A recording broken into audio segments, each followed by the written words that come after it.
be the best wide receiving group in the country. Do y'all have a nickname for yourselves? Yes, we call each other the ride outs. The Rideouts? Yeah. Okay. Thank you. To your left, second row.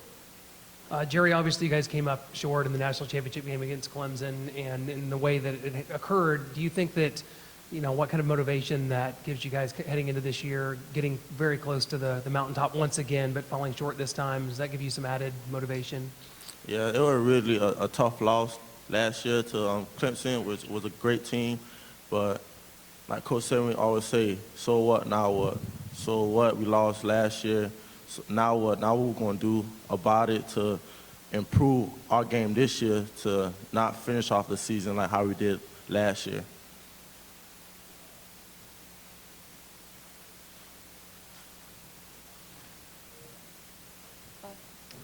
To your left over here.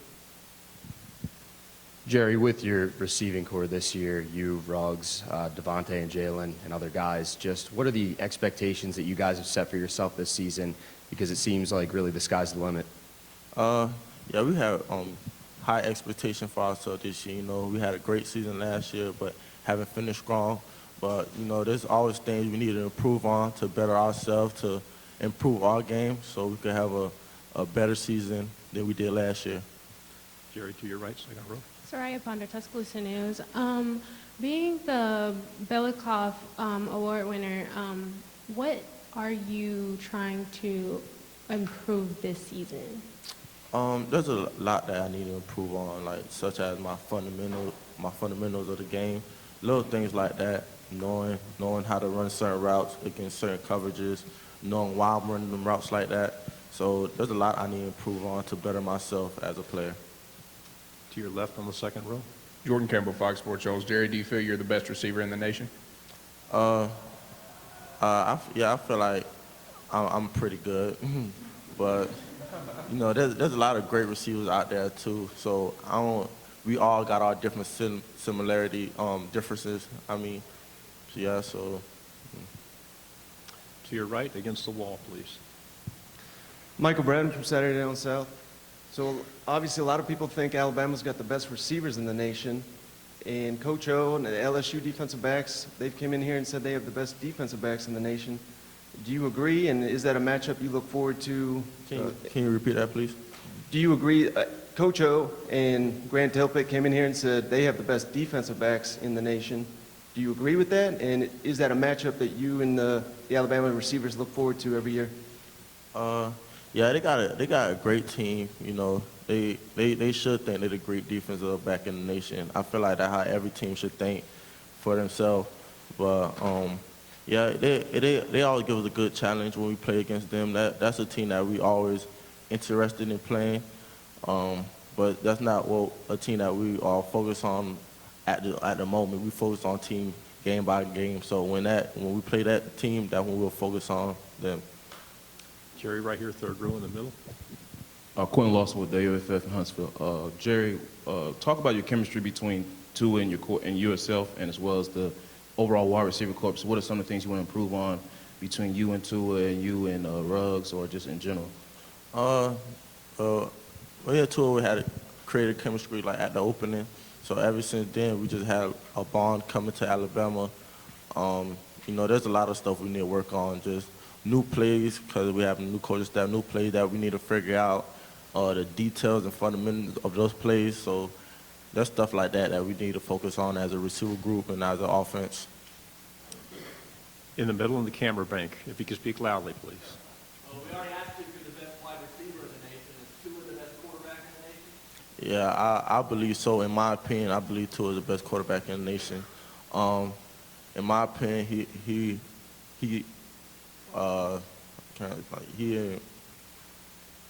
showed that also too. So he had a great season last year, and I'm excited to see what he do this year too. Yes, in the back. Go ahead.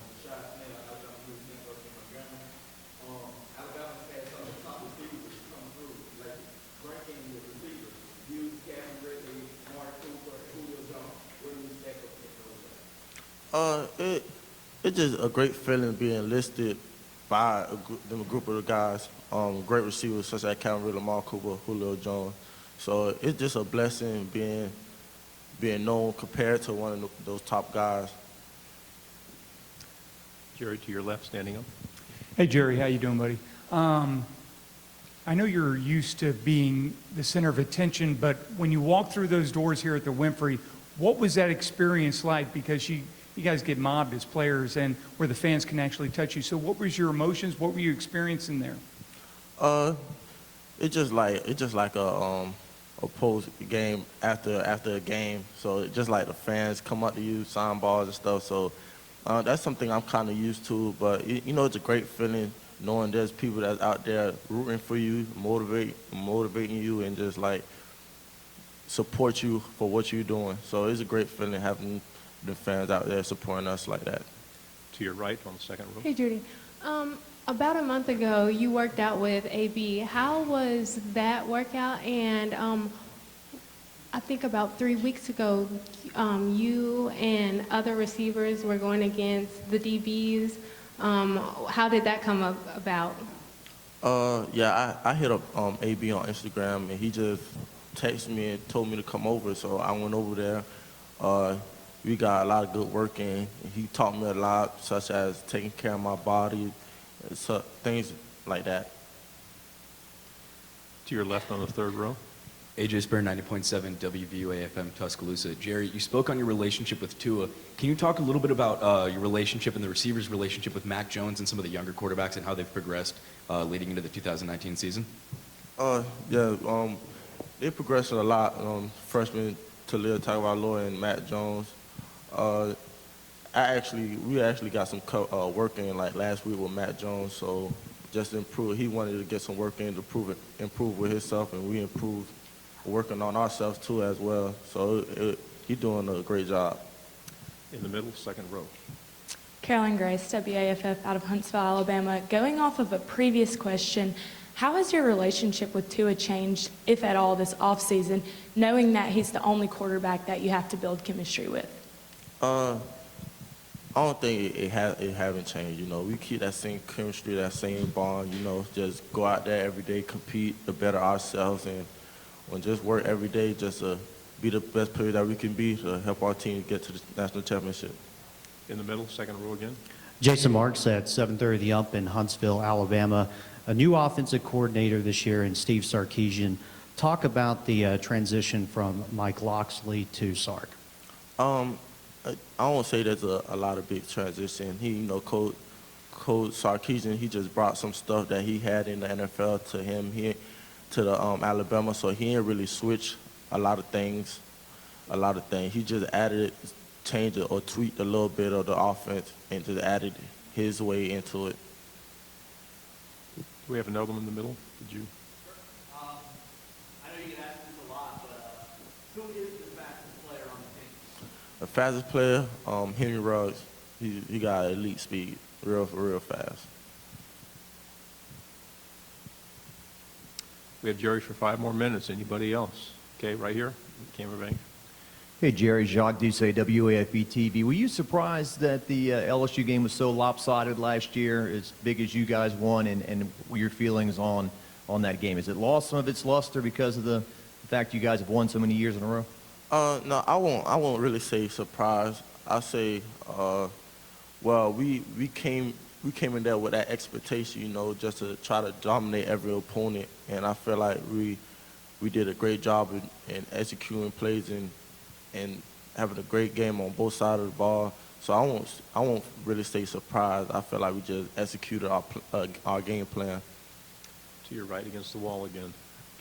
Hey, Jerry, I wanted to know, when Jalen Hurts left for Oklahoma, do you still keep in touch with him, and you guys ever talk about potentially seeing each other in the college football playoff? Actually, I talked to Jalen Hurts like last weekend, but we never really talked about seeing each other in the college playoff. I mostly asked him how is it up there, what's the difference between Oklahoma and Alabama, stuff like that, stuff in that nature. To your left on the second row.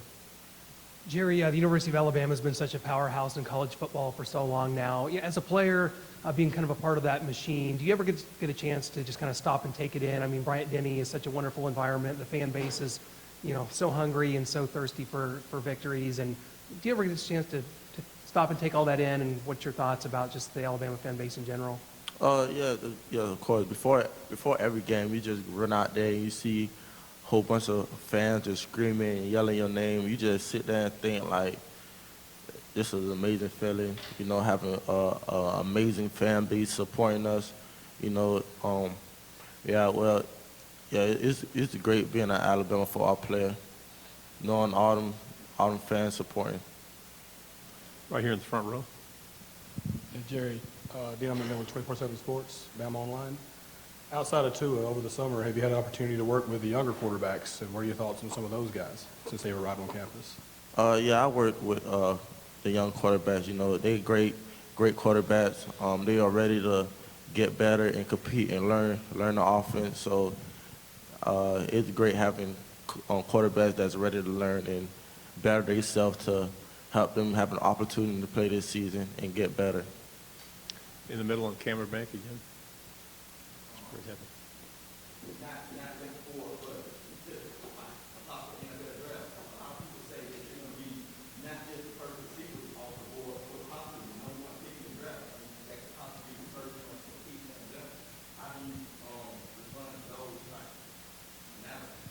Yeah, I be seeing that people be tagging me on that on social media, but that's not really what my focus is, because once you just have a bad season, all that expectation is out the window. So I'm focused on just having a great season to help my team get to the championship and just better myself day by day. Last two questions up on the camera bank on the end, please. Jerry, when Alabama lost to Clemson in 2016, Coach Saban talked about not wasting that feeling. Is there any message in particular he's talking to you guys from that going into this season? Can you repeat that, please? In 2016, Coach Saban talked about not wasting the feeling after falling to Clemson in the national championship. Is there any message he's driving home going into this season of redemption or anything? I won't really say. We don't really focus on what happened last year, like I said, or the year of 2016. We just focus on what can we do to improve our game and improve to be a better team than we was last year. So we focus on day by day and game by game to improve our system and fundamentals on being the best team we could be to get to the national championship. Final question right here on the end of the camera bank. Hi, Jerry. With such a rigorous practice schedule y'all have and training in the off season, what kind of activities or hobbies do you have that you do to wind down and kind of just relax? Sleep. But I don't really say. I'm so like addicted to football that that's the only thing I love doing. So I either like watch film, train, or watch highlights. So that's mostly like my hobby is football.